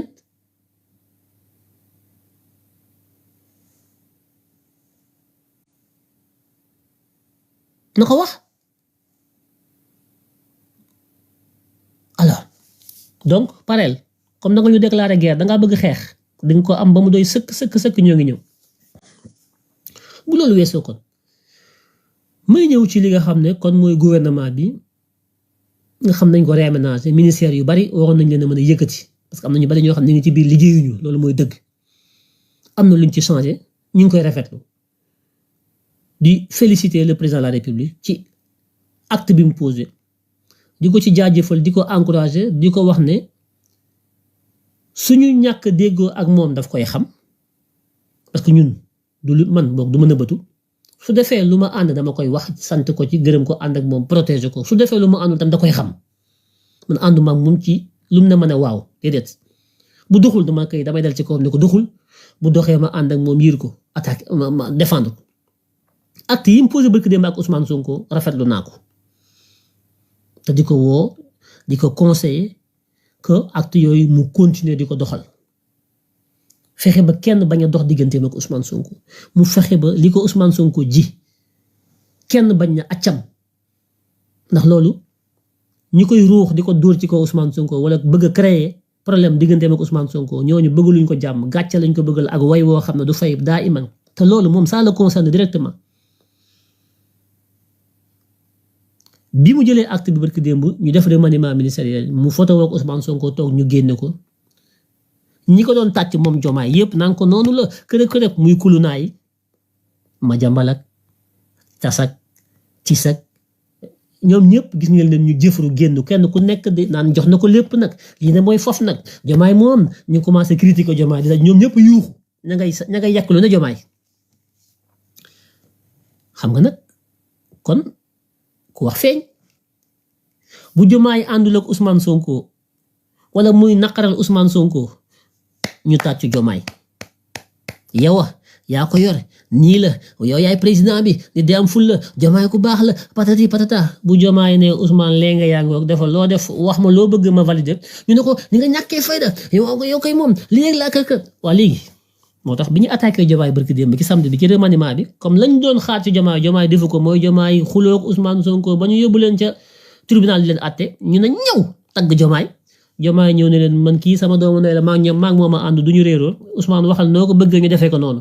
wax ma noo ko bëggee ñu defee ko noonu ñu ne nag jomaay da leen a trahir léegi nag ña ngay yekk jomaay lu ne ma xool scène bi ma jàmbal di jëfru fee may mën a ndur di yuuxu fee fokkoon ñoom ñëpp tas fee kenn ku nekk di téll ma déglu leen bañ a pare nag ma ne sama gars yi patriote yi ñu ne ma xam mooy leen nañ leen dem défendre jomaay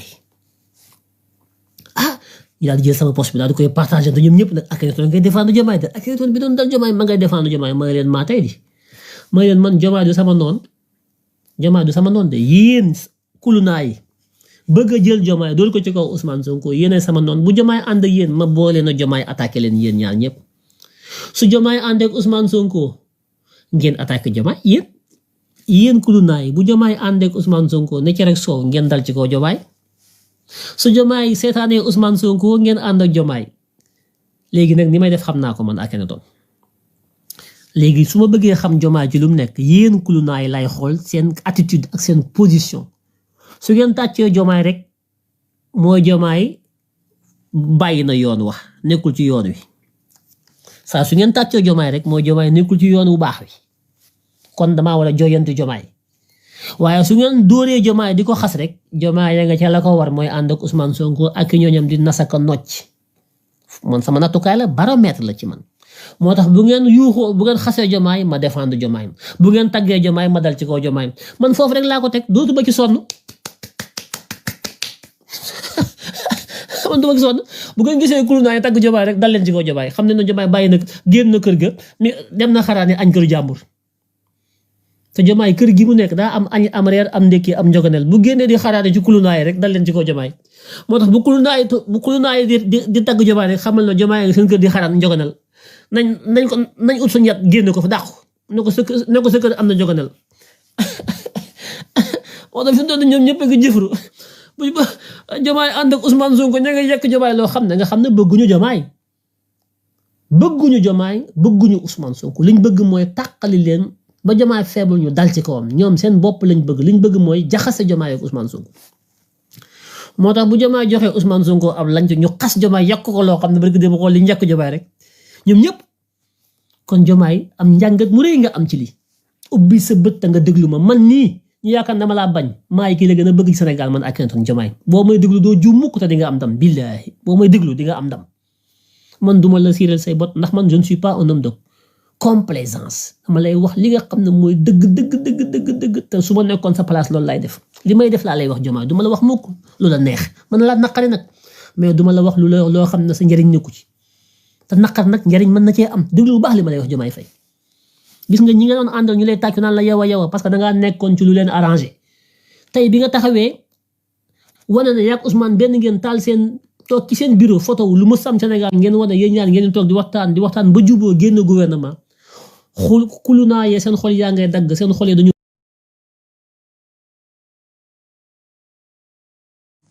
moo tax ma ne wuy wàllu ana patriote ñu ne ma leen kaa leen ñu défendre suñu président Diomaye ndax kulu naa yaa ngi koy xas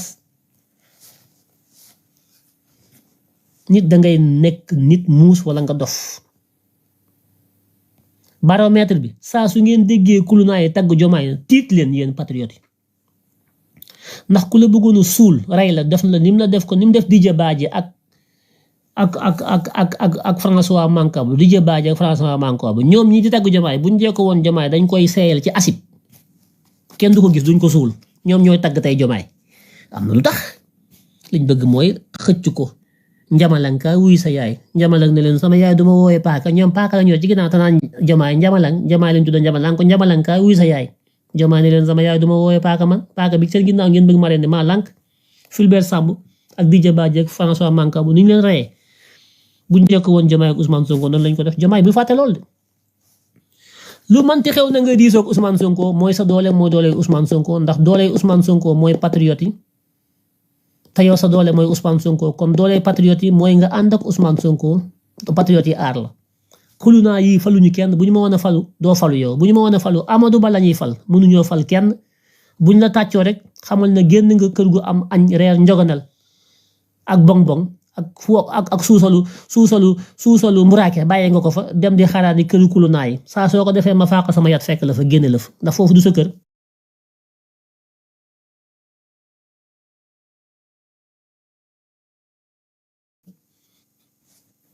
may saa yoo nekk ci kër gi ma défendre la maa yow kon maa la amel jërëjëf président Diomaye maa la amel sant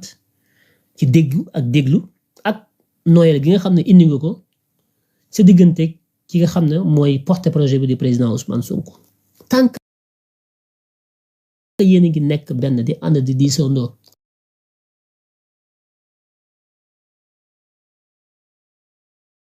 dañu ànd ak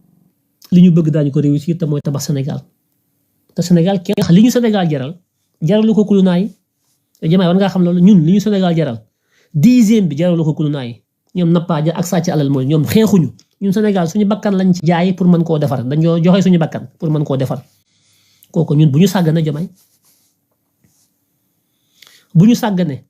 Sénégal nous l'avons au cœur Macky Sall mosut am le Sénégal à cœur ñun ñoo am le Sénégal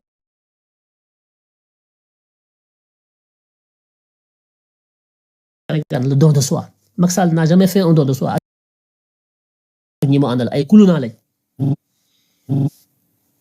kon Diomaye bul bàyyi sa kër ay dañ lay posone ay waxañ lañu waxañ dama laajte nag luy waxañ dama Kajoor nga laaj leen luy waxañ kuluna yi ay waxañ lañ waxañ kon ñu ngi lay sant di la remercier di la féliciter ci décision bi donte li ñu bëggoon donte ñu gën a améliorer nu ñuy renouveler l'attelage gouvernemental gën a renforcer les équipes pour que performance bi gën a dox ba résultat yu ñu bëgg war ko escompter ñu mën ko am nu mu gën a gaawee avant 2029 j'espère que lii ma lay ñaan dina dox ba tàbbi ki sa nopp te doo ko gisee lu dul gisuñu wu positif kon ñu ngi lay sant le président di la encourager di la wax ne on est là daañu la défendre daañu ànd ak yow tant que yaa ngi ànd ak ñun di ñu bàyyi xel ñu ànd ak yow nekk ñëw ndax ñun ay góor lañu loo ñu jaay rek ñu delloo la ko boo ñu jaayee yëg boo ñu jox la ko ba mu mat boo ñu jaayee leneen tamit loo ñu jaay rek ñu delloo la ko ñun patriote ñu lu ñu waaye jaay ñu delloo la ko boo ñu jaayee yiw ñu jox la yiw boo ñu jaayee leneen tamit jox la leneen loolu rek mooy problème bi du leneen Sénégal dong ñu yor kon bu ñu paree ci président de la république ndax mooy njiitu réew mi mooy kilifa ñëpp ñu dem ci premier ministre am Ousmane Sonko sant ko moom it ndokkel ko jaajëfal ko waaye masawu ko coono ci jafe-jafe yi mu nekkee ndax gouvernement yombul manager un gouvernement yombul Sénégal yombul fi ñu ko fekk dafa jafe boo ko xoolee du nelaw ku dégg bëccëg ñu ngi ci avion yi ñu ngi ci dossiers yi ñu ngi ci conseil interministériel yi mi ngi ci ndeysaan waaye nag loolu la bëgg ndax Sénégal moo ko ñor loolu sacerdoce la du privilège du avantage du bourgeoisie du dégg nga maam villégiature comme ni mu ko waxee sacerdoce la lu metti la kon ñu ngi koy masawu coono di ko encourager di ko wax ne ko ñoo ngi ci ginnaawam tey ak suba tànkam mi ngi ci li nga xam ne mooy suñu yaakaar mooy li nga xam ne ñun moom la ñu gis bëgg ko mu nekk ci tànkam mi ngi ci ñoo ngi ci ginnaaw moom Ousmane Sonko mu bàyyi xel bu baax askan wi nekk ci ginnaaw bàyyi xel ñi fi jóge faatu ngir réew mi mën a changer bàyyi xel patriotes yi nekk ci ginnaawam di déglu patriotes yi wax du mën a nañ jël li ñuy wax waaye nañ leen di déglu nit mën nga koo déglu ga mën naa am loo ci jël am loo ko dul jël waaye ñàkk déglu sénégalais yi nga xam ne ñooy xeex di wax ñàkk déglu seeni ñaxtu ak seeni wax erreur la ndax day tax nga juum ci yore wi nga leen war a yore ndax nit ki boo ko bëggee yor te xamoo ay mébétam xamoo lu muy ñaxtu noo ko yore mënoo tëju ci sa bureau tëju ci sa bopp di tànnal nit ñi ak defal nit ñi lu nit ñi xamul yëguñu ko bëgguñu ko nit ki boo ko yilifee danga koy déglu di taataan ay bëgg-bëggam ak ay mébétam fexe ba la nga koy defal méngoog li mu bëgg waaye nit ki mënoo koo defal lu mu bëggul wóorul di tëju bañ a déglu askan wi surtout patriote yi wóorul nii ci président nii ci premier ministre ndax daana am président ñu fal la ngay def la neex ñoom Abdou Diouf waaye booba waxukaay dafay amul booba Mark Zuckerberg ñëwul TikTok mii di chinois bi ñëwul léegi lépp fi am Mark Zuckerberg ngi fi TikTok a ngi fi YouTube a ngi fi dangay toll ca benn xool taal bës ci bouton di wax sa xalaat président bi di ko dégg premier ministre léegi ñaxtukaay dafa am kon ji yor am réew tey da gën a jafe waaye tey la gën a yomb ndax boo dégloo rek dégg te boo déggee di nga xam li ëpp ci askan wi li mu bëgg boo ca tegoo am jàmm léegi management état dafa yomb léegi taal sa TikTok ak Facebook ak yooyu di déglu rek avec rigueur nag pas avec complaisance pas de façon calculée déglu rek brutement li ngay déglu ci ëpp nga di ko déglu analyser ko bu ñu nee justice déglu li ëpp ci askan wi wax nga jooyanti boo ko defee mën nga fa yàgg.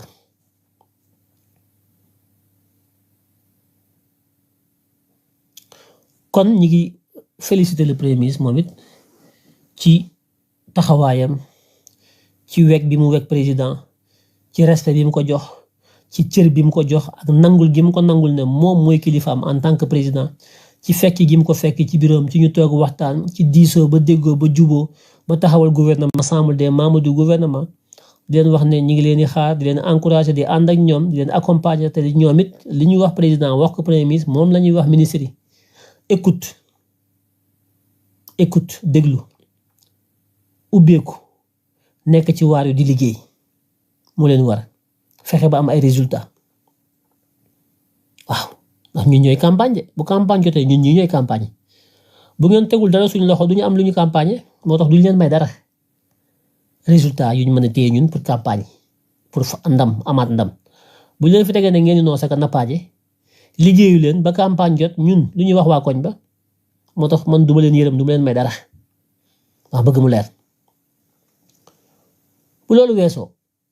kon may woo diaspora bi yëpp Europe fu ci waay mën a nekk takku jóg pour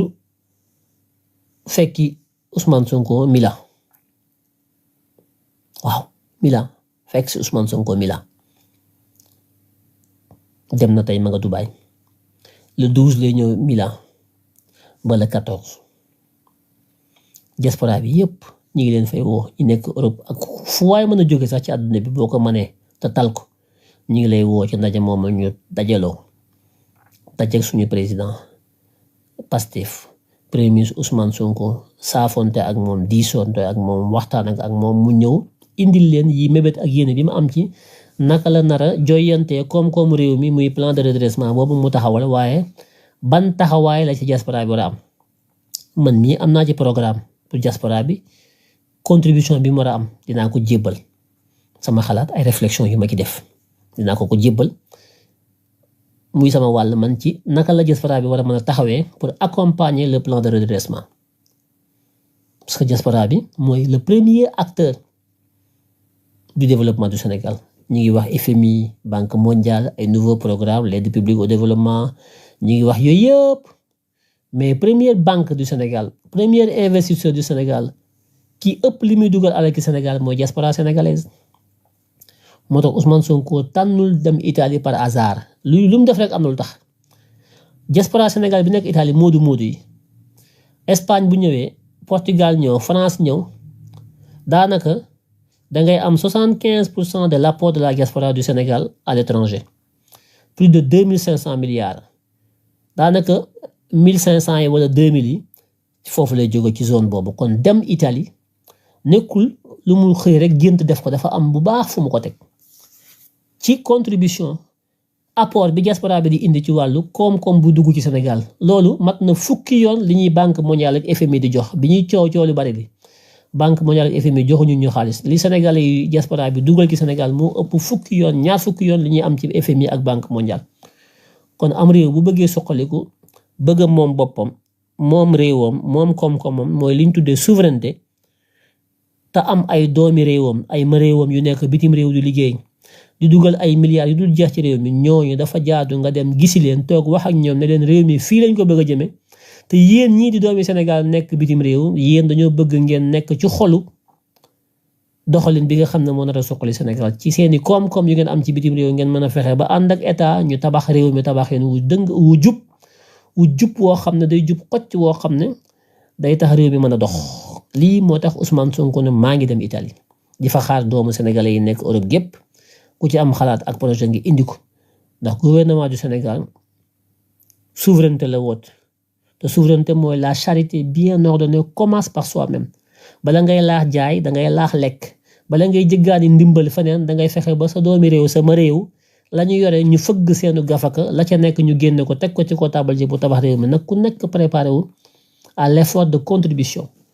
pour la relance de notre activité économique qui vise le développement économique harmonieux et durable.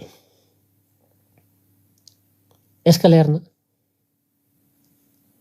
wala li may wax leeru bu kenn des na ñëpp jël congé bu kenn des na ñëpp waaj jóg takk jóg Milan parce que plan de relance bi diaspora bi ñoo ko war a financer plan de relance économique bi diaspora bi dañ cee am pàcc bu rëy seen compte épargne yi ngeen am ci banque yi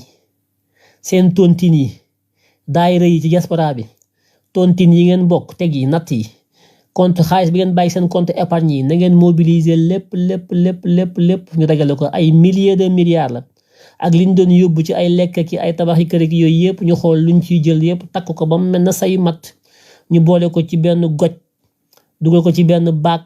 yor ko ci benn teen muy teenu Sénégal accompagner le premier ministre Ousmane Sonko mu mën a am ndam ak le président Diomaye lii mooy ñëw Ousmane Sonko bi Italie incha allahu semaine prochaine fin de semaine en tant que premier ministre na ko ñëpp waajal fëgg leen seen banque yi yëlëb seen compte yi xool lu fa ne seen épargne yi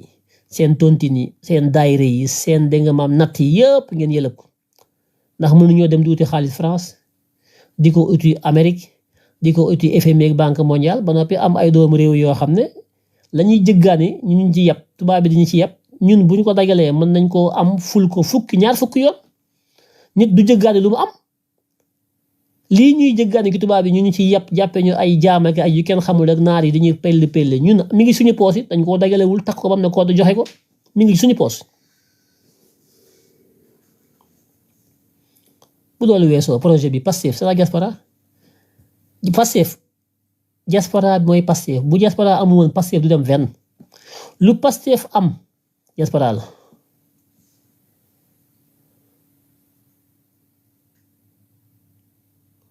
lu Pastef am diaspora la force et la puissance de Pastef mooy sa diaspora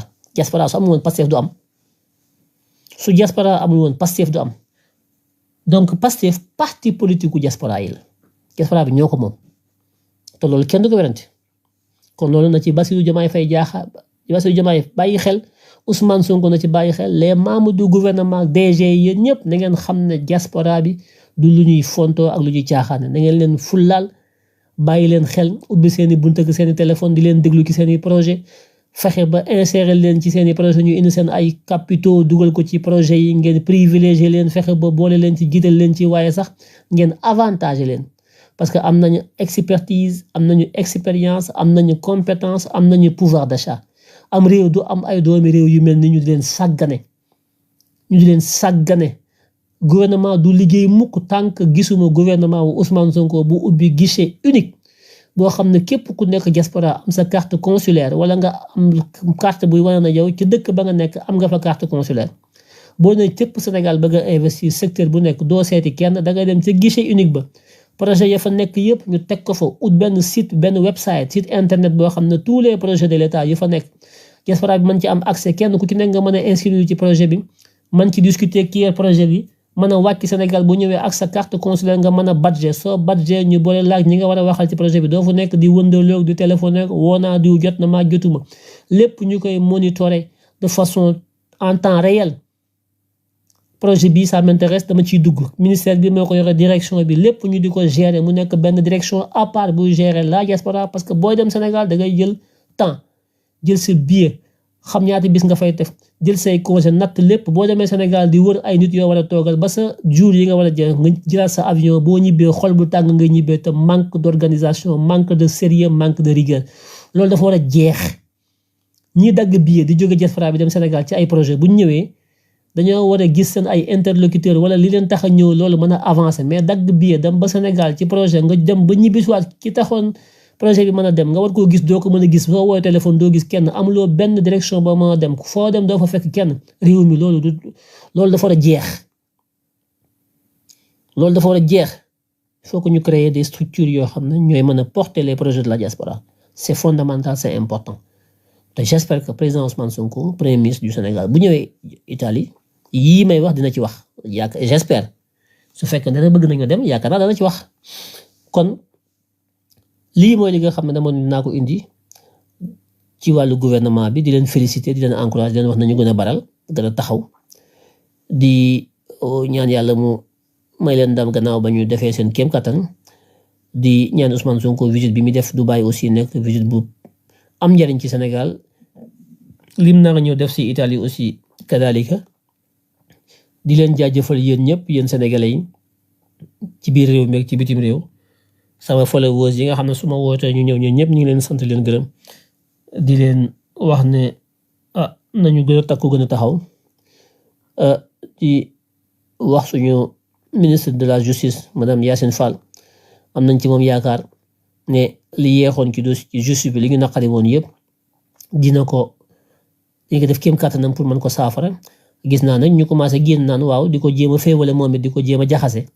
ak naan Ousmane Sonko mooy kulunaay rek ñoom ko nafa ñu ne kii pro kii la kii pro ko la pro tel amu fi pro amu fi pro Ousmane Sonko mooy pro projet bi ku ànd ak Ousmane Sonko kulunaay nga àndal ñaari camp fi am opposition ak pouvoir ku nekk ci pouvoir bi da ngay am taxawaayu ku nekk ci pouvoir waaye mënoo nekk ci pouvoir am taxawaayu kuy liggéeyal ku nekk ci kulunaayu opposition ñaari camp fi am pouvoir ak opposition moo fi mës a am boo nekkee ci pouvoir nag di jëf-jëf yoo xam ne ñi nekk ci opposition bi ku jege kulunaa yi dañ koy rafetlu kon yow dangaa nekk ci pouvoir bi waaye ñi ci biti ngay liggéeyal ñaari camp yooyu ñoo am te loolu ko yëpp ku koy def ku mënti doon duñ la may jàmm ñun ndax ñun li ñuy xeex dañ koo xam li taxoon ñuy sacrifié wu xam nañ ko li ñu bëgg xam nañ ko làmbatuwuñu fowuñu kafuñu gumbawuñu li ñu xam li ñu bëgg lu ñu xam la ku ci nekk xam nañ ko ku ci nekkul xam nañ ko kon loolu moom du lu ñuy naataable rek lu ñuy layam-layame kon ñu ngi leen di nuyu bu baax a baax di leen ziyaar di leen jox seen wàccuwaay yéen ñëpp di ñaan yàlla mu sàmm leen sàmm Sénégal sàmm kilifa yi sàmm ñi nga xam ne ñoo jiite réew mi may ndam gouvernement bi suñu premier ministre Ousmane Sonko yàlla sàmm ko may ko wér guddal fanam gën ko dëgëral yàlla may ko mu ubbeeku